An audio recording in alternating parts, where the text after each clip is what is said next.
Hello and welcome to Vintage Magazine Monday. And behind that address sticker, it is Rod and Custom, August 1958. We got a great episode for you this week. Plenty to look at. Lots of great eye candy and photos inside. We got a full story on chop tops, coupe sedans, hardtops, pickups. Also, the year's 10 best hot rods. A little sampling of the cars inside. Lots of great rods and customs, of course. Just a quick stop here at the table of contents. Again, the 10 best rods. We got a full 20 pages on top chopping, Bonneville talk, and a few more highlights and features.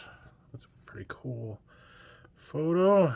Not even this group of club members on Sunday's outing could escape the watchful eye of Rod and Custom. Neat little shot there. Of course, we got the starting line. Great place to start, of course. Check out that cool photo. Some very simple dragsters. Those that want to read some articles, I will try to pause for a moment so that you can pause the video and read, zoom in on your device, whatever you would like to do. We're mainly going to kind of hit the highlights along the way. Our readers right or wrong. Newcomer. I've been a Custom fan for just about 6 months and I have enjoyed your magazine ever since I began reading it. I have a couple of questions. How long have rodding and customizing been going on? And how did the word custom come in? I always thought a custom was something everybody did, but not everyone changes cars. The hobbies of hot rodding and custom car building are as old as the auto itself. The first cars were certainly custom built since often only one of a kind was made, and when a particular good chassis and body combination was hit upon, further engine refinement was tried to increase performance. However, you probably mean the terms as they are applied today. We'd say 1913 for hot rodding as we know it. See Rod and Custom for September of 57, which I have covered. And stock car customizing along about the 20s. The word custom has several applications, Chuck. Among them, a habitual course of action or long-established practice, and made or done to order. So again, nice little reminder of the start of rodding and customizing. Here we got the Auto Mart. The practice of battery stealing in many cities has become a very serious problem. With this new battery lock, it is possible to lock on the battery hold-down bolts, thereby preventing anyone from removing the hold-down nuts and taking the battery. It is an unpleasant experience to return to your car and find your battery gone. Price on this lock is 2 keys. It is $2.49. I'm guessing batteries then were about $5 a piece. So, important piece of item there. We got SoCal Productions there. And the record-holding dragliner. Got some go-kart parts. Bug Engineering steering wheel. Reed Engineering go-kart. Jim Potter picks the year's best hot rods. I would have to be pretty heartless to pick from all the nation's hot rods, the ones that I felt were the 10 very best. Objections would be raised from all sides if certain cars were flatly said to be better than others. Instead, I'm attempting here to reveal what the 10 best types of hot rods are, what styles are presently meeting favor with hot rodders from the coast of Maine to Southern California. So without further ado, on these pages are my selections. So go through these. We'll look at some photos. I'll try to read some of them, but the text is sideways. Here we've got a 32 Ford Vicky with the top chopped off.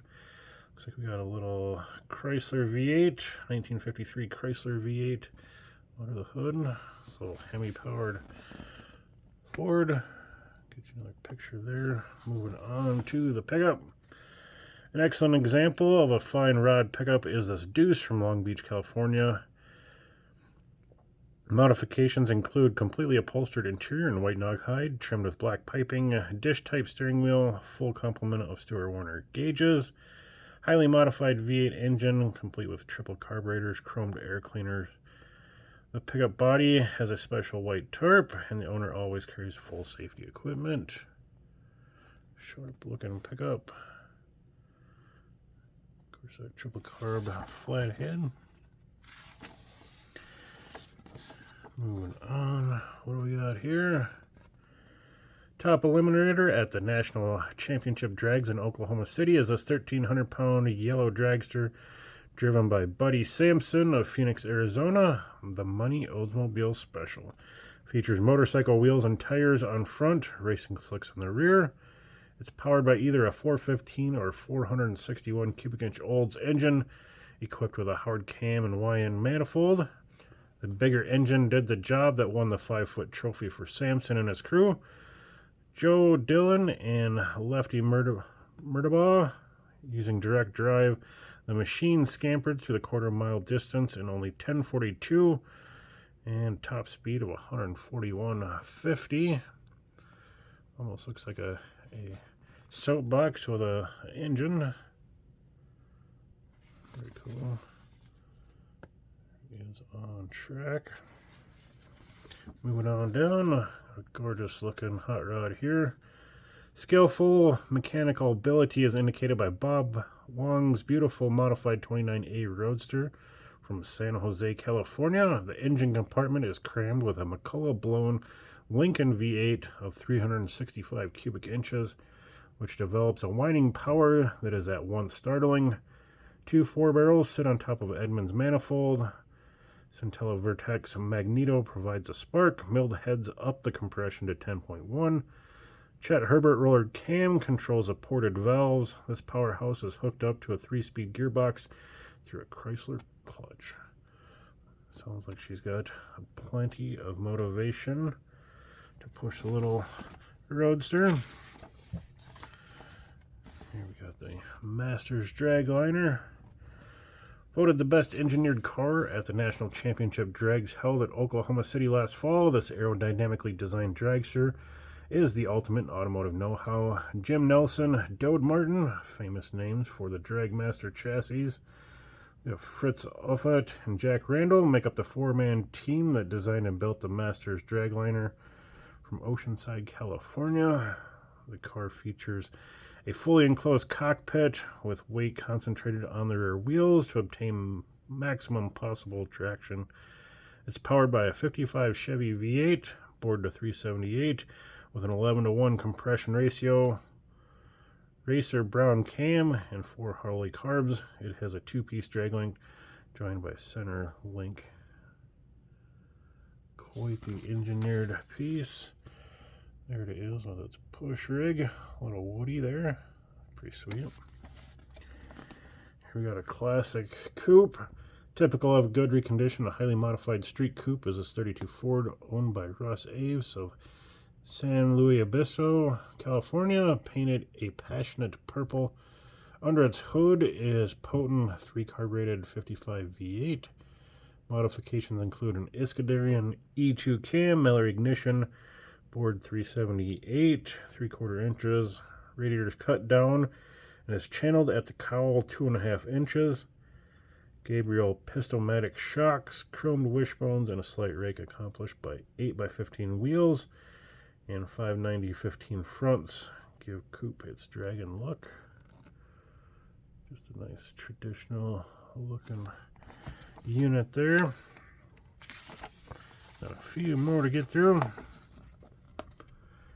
Hardly recognizable to its origins, this awesome-bodied coupe with its chop-top, blunt nose frontal section is a competition machine extraordinaire. With Walter Sandoval of Whittier, California behind the wheel, it won the B Competition Coupe Class Trophy with a top speed of 109.89. National Championship Drags, Oklahoma. Mallard Automotive entry. It is powered by a highly modified 53 Dodge V8, 259 cubic inches, multiple carbureted, hot firing system in the form of Vertex Magneto. Individual exhaust for each cylinder gave the machine excellent performance. Hard to tell. There's an Austin in there.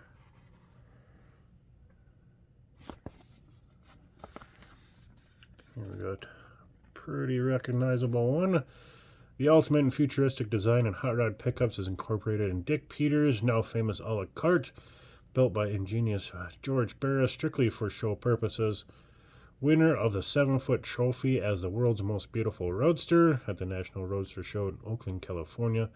This fantastic machine features such things as 4-coiled air ride suspension system, fuel-injected Dodge full-race engine, micro-electric emergency brake lock, quad 4-way head and taillight system, steel, removable, and padded air foam top, and the complete undercarriage chrome-plated or upholstered and pleated Naugahyde.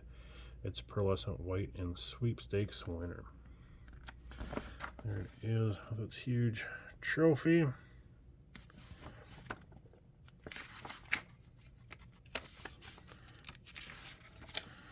And the last of our best, looks like we got a Buick powered Fiat, very narrow rear,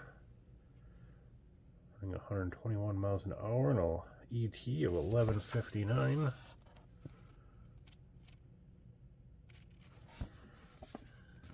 Here's another great piece.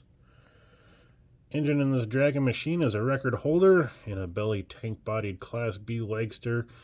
That car was driven to 202 miles per hour on a 2-way average at Bonneville. Details of the fabulous Ardun Merc include Hillborn fuel injection system, Harman Collins magneto, Herbert roller tappet cam, chassis handmade frame out of chrome moly tubing. A tubular axle is used, built by Scotty's Muffler Shop in San Bernardino, California. Car's rear end makes a spectacular appearance because of special single flow exhaust, stack bank of 8 units, 1 for each cylinder, of course by Scotty's Muffler Shop. I'll try to pop in a picture with its beautiful roadster body on it. Nonconformity spoken here. I have this nutty theory, see? According to my theory, all the originality has gradually gone out of the custom car field and has steadily been replaced by a creeping conformity of ideas, designs that lost their novelty and impact long ago through usage in every town, hamlet, and burg from Yonkers to Pismo Beach. You guys want to read about how boring everything is?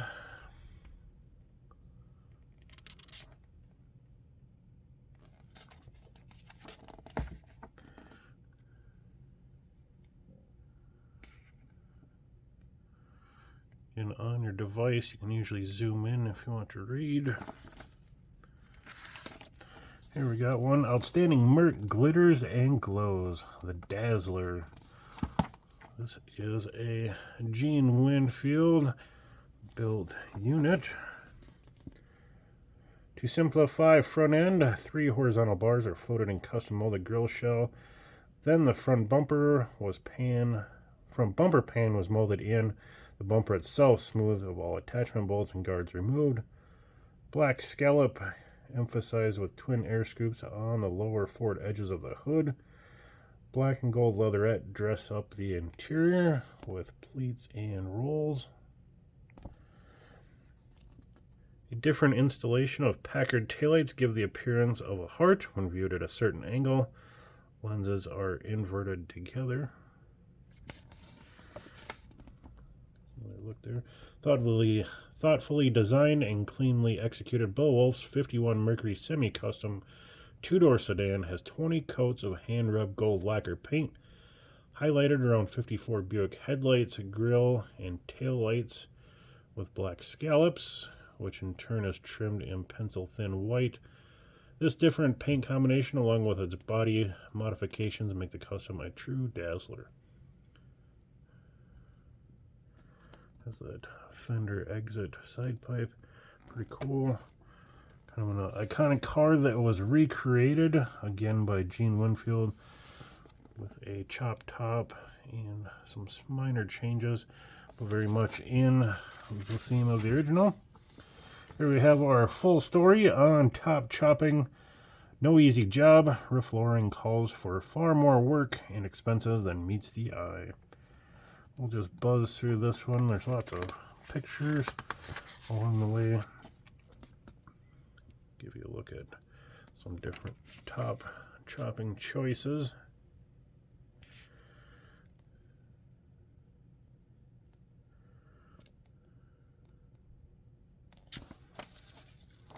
What should you know and what to look for before taking the hacksaw?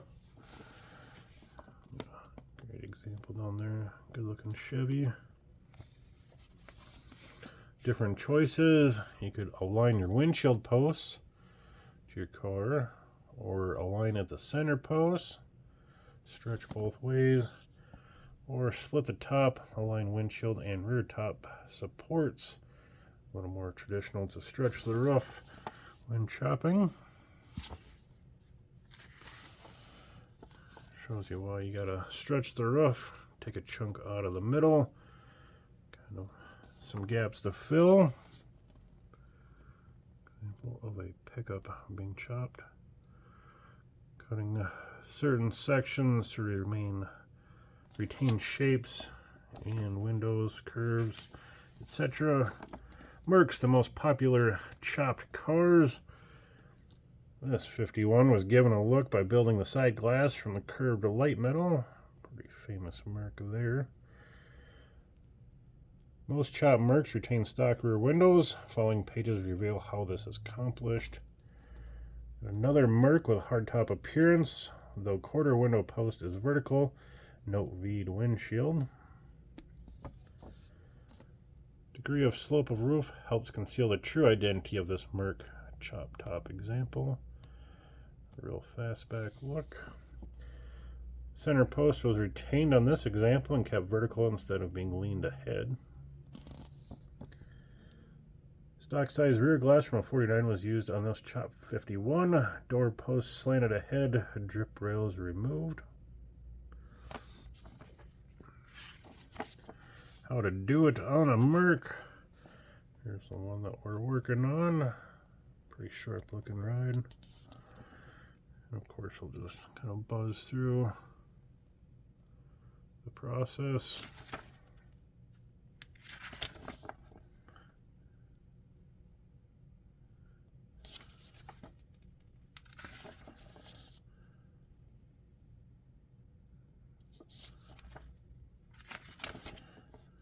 Great little how-to, help you really understand if you want to do your own. Top chopping, all makes, models, and body styles. All are equally adaptable to chopping. Here are a few more tasteful examples. How about a 41 Buick Coupe? Not only has emerged from chopping operation, but has lost the quarter windows. Ford two-door was turned into a hardtop during chopping by welding upper door posts to top. 57 Ranchero with a vertical rear window is easier to cut down than a coupe or a sedan. Fords from 41 to 48 are another popular car for chopping. Here's a fine example. Nothing escapes chopper's saw. Early CAD is the victim of a chopping, but is well done. Case where rear window was made smaller instead of leaning stock one forward. This Ford was chopped but uses full-size wraparound rear window from a later model car. Certainly a different look. Ford convertible has a chopped windshield and an equally cut Victoria top permanently installed. A few more to go through. Popular chopped Ford rear window of plastic was aided the customary glass fitting hassle. Try to keep these on the screen here for you. A rarity, Merc wagon's top was chopped above the window line for that pancake top look. I love a chopped wagon. Here's a chopped Plymouth wagon. No panels beating here, but lots and lots of post stretching. Coupes aren't the only chopping bait. This 42-door is shown in color on this month's cover. Seeing that one down there. Gorgeous red. Someone said GM's fastback design could not be chopped, so Barris did it anyway. 49 Chevy Coupe underwent surgery for lower roof lines and has a one-piece Olds windshield. Here's proof that not even 4 doors can escape the customizer. Summing up with yet another Merc convertible, doors were used in this pillarless hardtop. Here we got a Furyized Ford. Check that one out. Pancake hood of Earl Clausen's unusual 50 Ford conceals engine, which once powered a Plymouth Fury. Royal blue and green lime paint treatment emphasizes the scoop and unique grille. Chevy headlight and reworked DeSoto bumper with Nerf bar-like grill guard complete the frontal restyling of Bend, Oregon Custom. So look at that baby Hemi.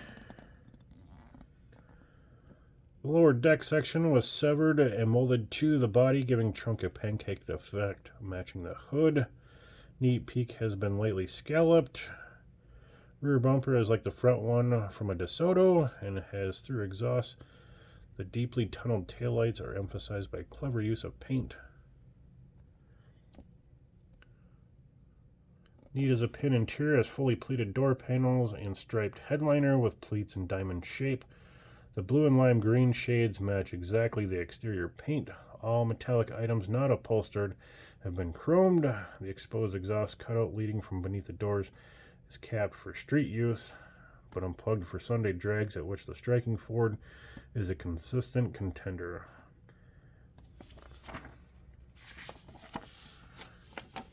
Customizing for speed and stability.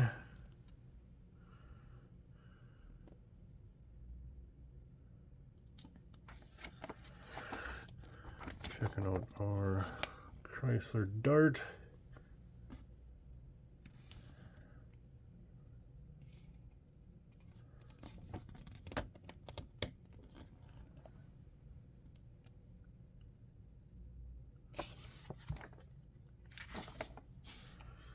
Heading for the Salt Flats this year. Here's how you can crack Bonneville. Some ideas if you want to attempt some land speed racing. One solution for good chance at record is to drop a class, then supercharge.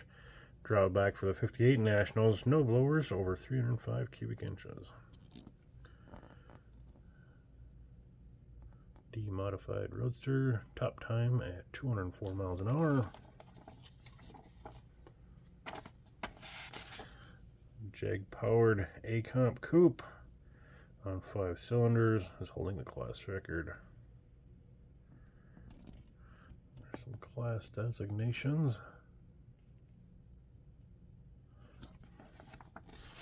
More go for the carts.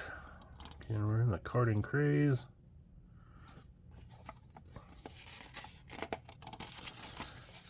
Be pretty cool. The Rod and Custom World's Fair. 5 big days and nights. 300 selective automotive pieces ever assembled in one show. Of course, we got the Aaron C. If you guys want to read through the comic.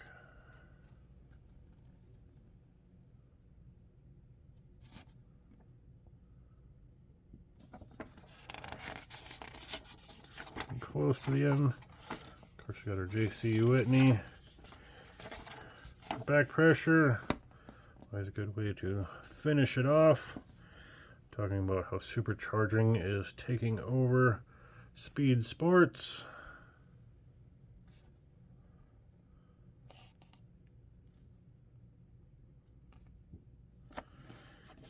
And with the Honest Charlie and the Go-Kart 400. That'll wrap it up for this week. If you guys make it to the end, I have to always thank you, and see you next time.